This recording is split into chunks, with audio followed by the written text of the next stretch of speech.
దేశవ్యాప్తంగా గాలికి కొట్టుకుపోతున్నటువంటి కాక్రోచ్ జనతా పార్టీకి అభిజిత్ దుప్కేకి ఎట్టకేలకు కాస్త ఊపిరిలుదింది హైదరాబాద్.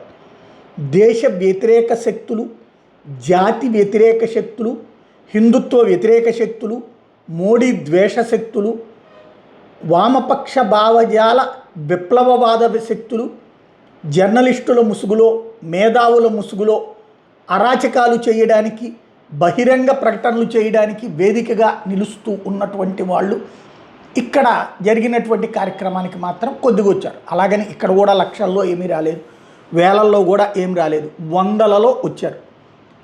హైదరాబాద్లో జరిగినటువంటి కార్యక్రమానికి ఇప్పటిదాకా జరిగిన 4 కార్యక్రమాల్లో 3 చోట్ల ఫెయిల్ అయ్యాక ఇక్కడ సక్సెస్ అనుకోవడానికి ఏమీ లేదు.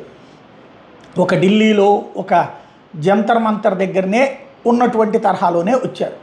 అయితే ఏంటంటే ఇక్కడ కొంత ఊపిచ్చింది ఏంటంటే ఆకునూరు మురళి ఎవరైతే మొన్నటిదాకా ఆంధ్రప్రదేశ్లో నాడు నేడు స్కూళ్ళ ప్లానింగ్కి కీలకమైనటువంటి వ్యక్తి, సూత్రధారి, అలాగే తెలంగాణలో మొన్నటిదాకా పాఠశాలలకు సంబంధించిన అభివృద్ధి ప్రణాళికలు రచించిన వాడు, ఈ మధ్యనే ప్రభుత్వం నుంచి యువతలకు వచ్చేసి రాజీనామా ప్రకటించినటువంటి సలహాదారు నుంచి ఆయన దీంట్లో పాల్గొని మద్దతు ప్రకటించడం, నీట్ లాంటి వాటిలో దెబ్బతీయడం కరెక్ట్ కాదన్నటువంటి వాదించడం అన్నది ఒక కీలకం.